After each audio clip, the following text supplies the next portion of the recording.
ہماری عوام کا ایک مائنڈ ایک سوچ ہے. اب پوری پاکستان کی عوام کو ہم نے دیکھا ترکی کے اندر انتخابات ہو رہے ہیں. آپ میری اس بات سے اتفاق کریں گے انتخابات کہاں پہ ہو رہے ہیں؟ ترکی کے اندر انتخابات ہو رہے ہیں. انتخابی مرحلہ جاری ہے اور ساری پاکستان عوام ان پڑھا ہوا ان پڑھ عالم غیر عالم دیہاتی مسجد کے ساتھ تعلق رکھنے والا مدرسے کے ساتھ تعلق رکھنے والا لیڈی کے ساتھ تعلق رکھنے والا کیا وہ بھی ساری دعا کرنا طیب اردوغان جو ہے وہ چیز ہے. ایسا ہے کہ نہیں ہے؟ پورے پاکستانی دعا کر رہے تھے ترکی کا صدر جیتے. اچھا جی وجہ کیا ہے؟ اس کے پیچھے وجہ کیا ہے؟ کیوں کہ وہ مسلمانوں کے حق میں آواز اٹھاتا ہے, وہ اسلام کے حق میں آواز اٹھاتا ہے, وہ امریکہ کی آنکھوں میں آنکھیں ڈال کے بات کرتا ہے. وجہ یہ ہے وہ اسلام پسند ہے. سکول میں اس نے قرآن کی تعلیم کو لازم کر رکھا ہے اور بچے معصوم بچے مسجد میں کھیلتے رہے لیکن نماز کے لیے لازمی ہے. اور جو 40 دن تکبیر اولیٰ کے ساتھ نماز پڑھ لیں ان کو باقاعدہ حکومتی سطح کے اوپر گفٹ پیش کیے جاتے ہیں. یہ وجہ جن کی وجہ کے اوپر ہماری پاکستانی عوام پاگل ہو رہی تھی. اور جو استادی کیا کرنا دعا کرنا طیب اردوغان جیت جائے. یہ تو دعا ہم نے کی ہے اور کریں گے, لیکن میرا آپ سب سے ایک سوال ہے کہ طیب اردوغان جیسے بندے کیا ہمارے پاس نہیں؟ پورے پاکستان میں ایک بندہ بھی ایسا نہیں ہے جو طیب اردوغان جیسا ہو.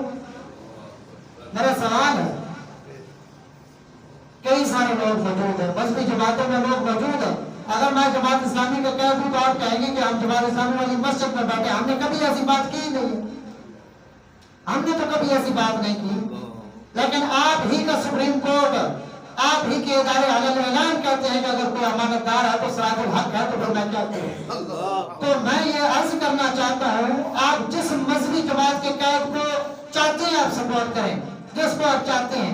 لیکن مذہبی لوگ ہمارے پاس بڑے ہیں. یہ الگ بات ہے کہ الیکٹرانک میڈیا جو ہے اس کے ذریعے ہمارے ذہن میں اتنا گن ڈال دیا گیا ہے دینی جماعتوں اور دینی جماعتوں کے جو قائدین ہیں ان کے بارے میں ہم ان کا نام سننا گوارا نہیں کرتے. تو میں یہ اس بات کے اوپر کہ لوگ ہمارے کہتے ہیں کہ طیب اردوغان کے لیے دعا کرو, ضرور ہم دعا کریں گے. ہم اس کی زندگی کے لیے اس جو مرد قلندر ہے اس کی زندگی کے لیے دعا کرتے ہیں کہ اللہ تعالیٰ اس کو لمبی زندگی دے اور اس کو لمبا اقتدار دے اور اس کو تمام امت مسلمہ اسلامی ممالک کے لیے آواز اٹھانے کی توفیق دے. لیکن میں اس سوال کے ساتھ آواز اٹھا رہا ہوں کہ کیا ہمارے پاس ایسے لوگ ہیں یا نہیں ہیں؟ جب ایسے لوگ ہیں وہاں کہاں ہے ترکی؟ وہاں کے لیے ہمارا پڑھا لکھا پر سارا طبقہ کہہ رہا ہے کہ اردوغان کے لیے دعا کرو. تو کیا ہم دعا بھی کریں؟ تو کیا ہم ایسے لوگوں کو یہاں پاکستان میں منتخب نہیں کر سکتے جو ہمارے حق کے لیے آواز اٹھائیں, جو اسلام کے لیے آواز اٹھائیں, جو اسلامی نظام کے نفاذ کے لیے آواز اٹھائیں اور اس کے لیے جو جہد کریں؟ ہم کر سکتے ہیں. یہ ہمارا دوہرا معیار ہے. اوپر سے ہم کہنا چاہتے ہیں کہ طیب اردوغان کے لیے دعا کر کے ہم بڑے اسلام پسند ہیں, لیکن یہاں لبرل پارٹیوں کو ووٹ دے کے ہم یہ کہنا چاہتے ہیں کہ ہم بڑے روشن خیال ہیں. یہ کیسا رویہ ہے؟ تو اس لیے میرے عزیزوں یہاں ایسے بندوں کو اقتدار میں لے کے ایسے بندوں کو منتخب کریں جو اسلام کا درد رکھنے والے ہو, جو ہمارا درد رکھنے والے ہو, جو یہاں کی ماں بہنوں کو اٹھا کے امریکہ کے سامنے بیچنے والے نہ ہو. یہ ایک عافیہ ہے جس کا ایک منظر پہ آ گیا نام, ورنہ پرویز مشرف نے اپنی کتاب میں لکھا ہے کہ اس نے خود اپنی کتاب میں لکھا ہے کہ میں نے 4000 پاکستانیوں کو امریکہ کے حوالے کیا ہے. کوئی ہے پاکستان کے اندر وہی اردوغان کی اس طرح کا حکمران ہم لے کے آئیں گے تو پھر وہ ایسے بندے کے گربان میں ہاتھ ڈالے گا کہ بتاؤ کہاں سے اتنی جرأت اور ہمت نہیں تھی میرے پاکستانیوں کو بیچنے کی.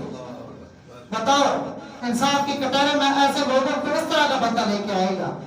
اگر ان کی ٹیپ کا بندہ ہم بٹھا دیں گے اقتدار میں, وہ کہے گا ٹھیک ہے ان کے ساتھ جو کر رہے ہیں مزید کریں. دعائیں کہ اللہ تعالیٰ مجھے اور آپ کو سمجھ نصیب فرمائے. آمین.